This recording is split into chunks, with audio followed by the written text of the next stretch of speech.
ઓલી ગીતાડિયા ઘરમાં પગ મેલે પહેલા એના ઠેકાણે પાડવી. એ જ વિચારીને તું ચારની વાય ઊભી રહીશ ને ઉજાગરા કરે છે. જરા તું શાંત થઈ જા. હં? અત્યારે મારા દિમાગમાં ગીતા નથી, સમજ્યો? એ કોણ? પેલો રમેશ. જ્યારે એણે 5 કરોડ રૂપિયા માંગ્યા ત્યારથી મારું દિમાગ સાવ બંધ થઈ ગયું છે. પૈસા આપીને સેટલ કરી દઈશું એવું વિચાર્યું હતું, પણ એ તો સ્માર્ટ નીકળ્યો. કેટલી મોટી રકમ માંગી એણે. ઇનકેસ પૈસા આપી પણ દીધા તો એ ચૂપ રહેશે ખરો? મારું તો દિમાગ બંધ થઈ ગયું છે ભૈલા. એક બાજુ ગીતા માથાનો દુખાવો બની ગઈ છે, એમાં રમેશ આવીને ડબલ ડોઝ કરી દીધો.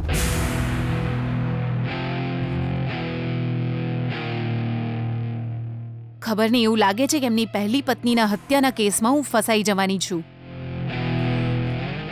સાચું કહી રહી છે બેન, તારી પરિસ્થિતિ ના ઇધર કા ના ઉધર કા એવી થઈ જઈ છે. બેના ઓલા રમેશ ને એવું કેવી રીતે શક્ય બને? એણે કહ્યું હતું ને, એને મારી નાખીશું તો પણ એ હત્યાના પુરાવા તો જાહેર કરી જ દેશે ને.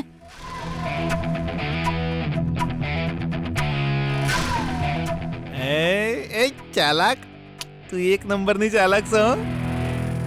કોઈ જોરદાર આઈડિયા તાર મગજમાં આવી ગયો હશે, પણ ભઈલો ચમ નવરો બેહી રહી એનું મગજ ખરાબ કરે એવું વિચારીને નાટક કરી રહી છે ને. ના ભૈલા, મને ખરેખર કંઈ સૂઝતું નથી. આઈ એમ કમ્પ્લીટલી બ્લેન્ક.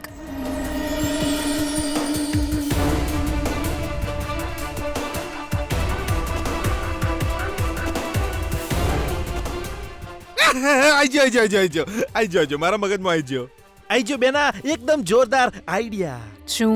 જો બેના અત્યાર સુધીમાં તો ગીતા હાથે તારે જેટલી લડાઈ ચાલતી હતી એ બધામાં તારા પ્લાન પર પાણી ફરી વળ્યું છે, એટલે ટોપ ટીઆરપી પર અત્યારે છે ગીતાડી. જો કે આ વાત તારા ગળે નહીં ઉતરે, તકલીફ થશે, પણ સાચી વાત તો માનવી જ પડશે. તું છુપાઈને બધાની બેન બજાવે એવી કિલર છે, તો ઓલી બધાને છાતી દેખાડીને સામનો કરે એવી સિંહણ છે. હે ને ભૈલા, હું સિરિયસલી કહી રહી છું. હું તને એક થપ્પડ મારી દઈશ. તું મારી સામે ફરીથી એના ગુણગાન ગાય છે? ના એવું નહીં હો. જો તું મારી વાત જ્યાંથી હોંભળ, હું સીધો પોઈન્ટ પર આવું છું. આમ તો ગીતાડી હાથે તારા હારું બને છે, હે ને? બહુ જ આમાં છે. હમણાં તો તને કડા વિશે પૂછવા ફોન કરેલો, તો પછી મને લાગે છે કે ગીતાડી પાસે તું આ રમેશ માટે કોક સોલ્યુશન માંગ ને, એને પૂછવામાં શું જાય છે આપણું? હે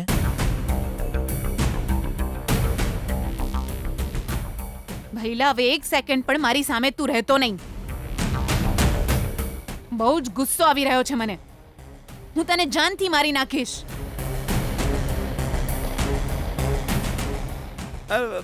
પણ બેન, આઈડિયા મારો બહુ જોરદાર છે. એ તો સામાન્ય લોકોના મગજમાં આવે એવો નહીં. જો એકવાર શાંતિથી વિચાર માર બેના, કોમ તો લાગશે. કામ નહીં લાગે અને કંઈ થશે હા તો મિલ તારે. મારી લાઈફ સાવ નરક જેવી થઈ જશે. અરે ભૈલા, જે વિજયની પત્ની બનીને આ ઘરમાં આવવાની છે, હું એને નફરત કરું છું. મારી નાની નાની ભૂલો માટે મને પાઠ ભણાવ્યા કરે છે. એની પાસે જઈને આ હત્યા મેં કરી છે એમ કહું એને, અને આ રમેશના પ્રોબ્લેમનું સોલ્યુશન માંગુ એની પાસે. હું પણ તારા જેવા મૂર્ખ પાસે સોલ્યુશન માંગી રહી છું. લાગે છે મારી કબર હું જાતે ખોદી રહી છું. અરે તો બેન, હવે હું શું કરું તું જ કે બોલ. ભૈલા, હવે તું ચૂપ થઈ જા. મારી પ્રોબ્લેમ હું જાતે સોલ્વ કરી લઈશ. હું એવું કરું? એ બેન આવું ના બોલે, મને બહુ દુઃખ થાય છે. માનતી જ નહીં. બહુ જ મોડું થઈ ગયું છે, દૂધ પીને સૂઈ જા હવે. મમ્મી, હું જે માંગી રહી હતી તે પપ્પાને કીધું? શું બેટા? એ જ મમ્મી, મારે આઈસ્ક્રીમ ખાવો છે. ગીતા, બહુ મોડું થઈ ગયું છે. અત્યારે કઈ દુકાન ખુલ્લી હશે? એ બધું મને નથી ખબર. મારે આઈસ્ક્રીમ ખાવો છે એટલે ખાવો છે. હે ભગવાન, સુવાના સમયે તું આઈસ્ક્રીમ માંગી રહી છે, હવે હું ક્યાંથી લાવીને આપું તને? ઊભી રહે, તું મારી વાત નહીં સમજે, તારા પપ્પાને જ બોલાવું છું. જી મમ્મી. એ સુશીલા, એ આટલી રાત્રે શું છે આ બધું? પપ્પા, એ તો મારે આઈસ્ક્રીમ ખાવો છે. તો આપતી કેમ નથી આને સુશીલા? જી, આઈસ્ક્રીમ માંગી રહી છે. આઈસ્ક્રીમ? એ પણ અત્યારે? હા પપ્પા, આઈસ્ક્રીમ ખાવાની બહુ જ ઈચ્છા થઈ છે. લાવી આપો ને પપ્પા. અરે આ શું સુશીલા, આ તારી દીકરી પાગલ તો નથી થઈ ગઈ ને? અરે પપ્પા પાસે આઈસ્ક્રીમ માંગે છે, મારે કોઈ દુકાન છે આઈસ્ક્રીમની? પપ્પા પ્લીઝ પપ્પા. જો બેટા ગીતા, હું નહીં લાવી આપું. તારી મમ્મી જ્યારે પ્રેગ્નન્ટ હતી ને, તો એની ઈચ્છા પણ મેં મહિના પછી પૂરી કરી હતી. તો પછી તું આટલી રાત્રે મારી પાસે આઈસ્ક્રીમ માંગે ને હું લઈ આવું, એવું બનવાનું ખરું? એક દિવસ તને ઢોસા ખાવાની ઈચ્છા થઈ હતી, એ વખતે તારો પતિ પાર્સલ આપવા આવ્યો હતો. અરે તારા પતિને ફોન કરીને જો ને, તારા પ્રેમ માટે એ આખી આઈસ્ક્રીમની કોઠી લઈને આવી જશે દુકાનથી. હું પણ ખાઈશ કાજુ દ્રાક્ષ. સારું ઠીક છે, હું મારા પતિને જ પૂછી જોઉં છું. કાજુ દ્રાક્ષ કે છે.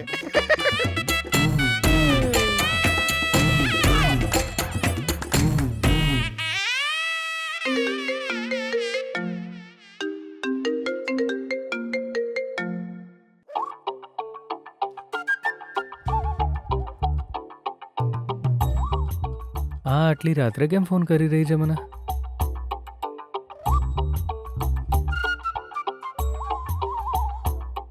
મારી ક્યુટ ઘુવડ, આટલી રાત્રે સૂઈ જવાનું હોય એના બદલે તું મારી ઊંઘ કેમ ખરાબ કરી રહી છે? વિજય, મને આઈસ્ક્રીમ ખાવાની ઈચ્છા થઈ રહી છે. હે? પપ્પાને કીધું તો એમણે મને ચોખ્ખી ના પાડી દીધી. કીધું કે તારા પતિને કે, એટલે મેં તને ફોન કર્યો. જો અત્યારે મને આઈસ્ક્રીમ નહીં મળે ને તો મને ઊંઘ જ નહીં આવે. એ જમાઈરાજ, એ તમને ફોન કરીને આઈસ્ક્રીમ માગે એવું મેં જ કહ્યું તું. એને ફોન કર્યો છે એટલે ચિંતા કરવાની જરૂર નથી. અરે ઘડિયાળમાં ટાઈમ તો જુઓ, 11:30 થયા છે અત્યારે. અરે આ સમયે પેલો આઈસ્ક્રીમની દુકાન વાળો ભર ઊંઘમાં હશે બિચારો. ખાલી ખાલી ટેન્શન ના લેતા, આરામથી તમે સુઈ જાઓ. પપ્પા અરે બેટા, જઈને સુઈ જા તું. આ શું બાળકોની જેમ આઈસ્ક્રીમ કરે છે અત્યારે?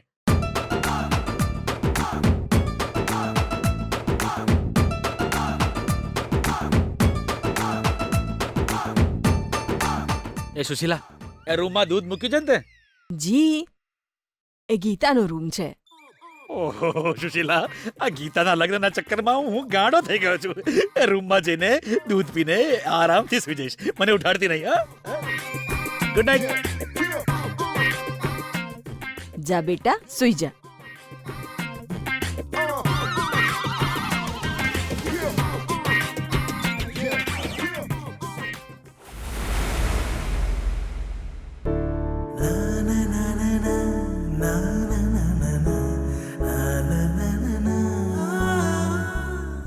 વિજય, મારું ડેલી રૂટીન પૂરું થવાની તૈયારીમાં જ છે.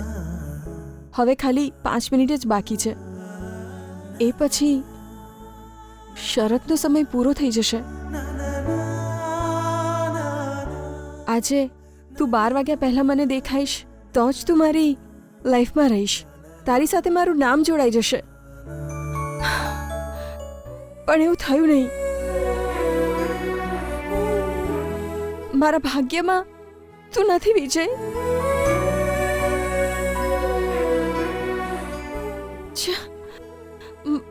મને આટલું દુઃખ કેમ થઈ રહ્યું છે? એનો મતલબ વિજય, મારા મનમાં તારા માટે જે ફિલિંગ્સ છે, જે ઇન્ફેચ્યુએશન છે, પ્રેમમાં બદલાઈ ગયું? નો નો નો નો નો નો. મારે આ વિશે વધારે વિચારવું જ ન જોઈએ.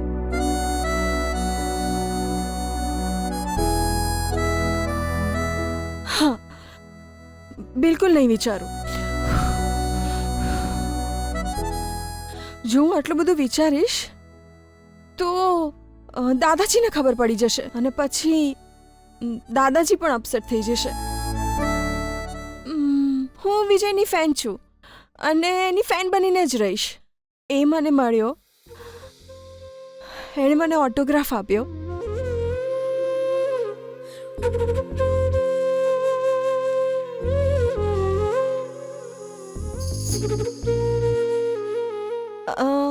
પછી સુપરમાર્કેટમાં મળ્યો.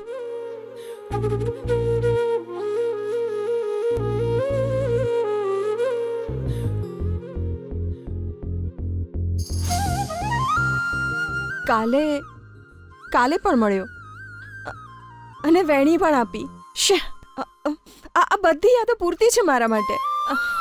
પૂરતી છે મારા માટે.